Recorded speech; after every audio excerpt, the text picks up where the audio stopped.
خدا کے زندہ اور پاک کلام میں سے زبور کی کتاب، اس کا 38واں باب۔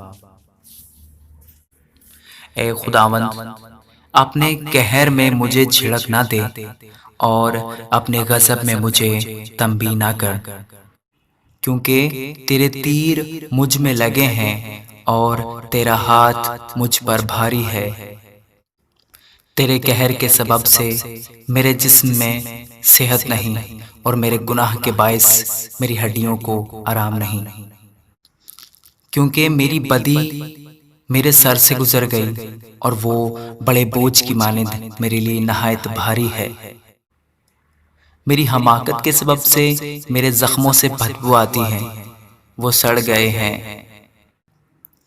میں پر درد اور بہت جھکا ہوا ہوں، میں دن بھر ماتم کرتا پھرتا ہوں، کیونکہ میری کمر میں سوزش ہی سوزش ہے اور میرے جسم میں کچھ صحت نہیں۔ میں نحیف اور کچلا ہوا ہوں اور دل کی بے چینی کے سبب سے کراہتا ہوں۔ اے خداوند، میری ساری تمنا تیرے سامنے ہے اور میرا کراہنا تجھ سے چھپا نہیں۔ میرا دل دھڑکتا ہے، میری طاقت گھٹی جاتی ہے، میری آنکھوں کی روشنی بھی مجھ سے جاتی رہی۔ میرے عزیز دوست میری بلا میں الگ ہو گئے اور میرے رشتہ دار دور جا کھڑے ہوئے۔ میری جان کے خواہاں میرے لیے جال بچھاتے ہیں اور میرے نقصان کے طالب شرارت کی باتیں بولتے اور دن بھر مکروہ فریب کے منصوبے باندھتے ہیں۔ پر میں بہرے کی مانند سنتا ہی نہیں، میں گونگے کی مانند منہ نہیں کھولتا،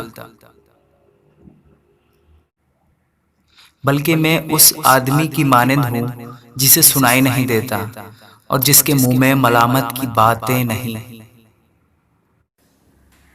کیونکہ اے خداوند، مجھے تجھ سے امید ہے۔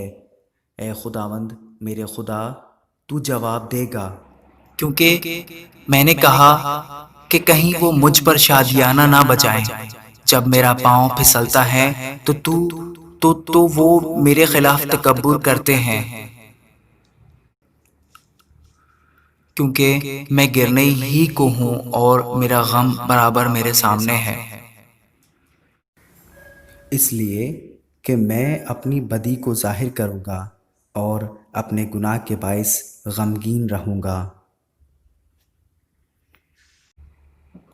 لیکن میرے دشمن چست اور زبردست ہیں اور مجھ سے ناحق عداوت رکھنے والے بہت ہو گئے ہیں۔ جو نیکی کے بدلے بدی کرتے ہیں وہ بھی میرے مخالف ہیں، کیونکہ میں نیکی کی پیروی کرتا ہوں۔ اے خداوند، مجھے چھوڑ نہ دے، اے خدا مجھ سے دور نہ ہو۔ اے خداوند، اے میری نجات، میری مدد کے لیے جلدی کر۔ آمین۔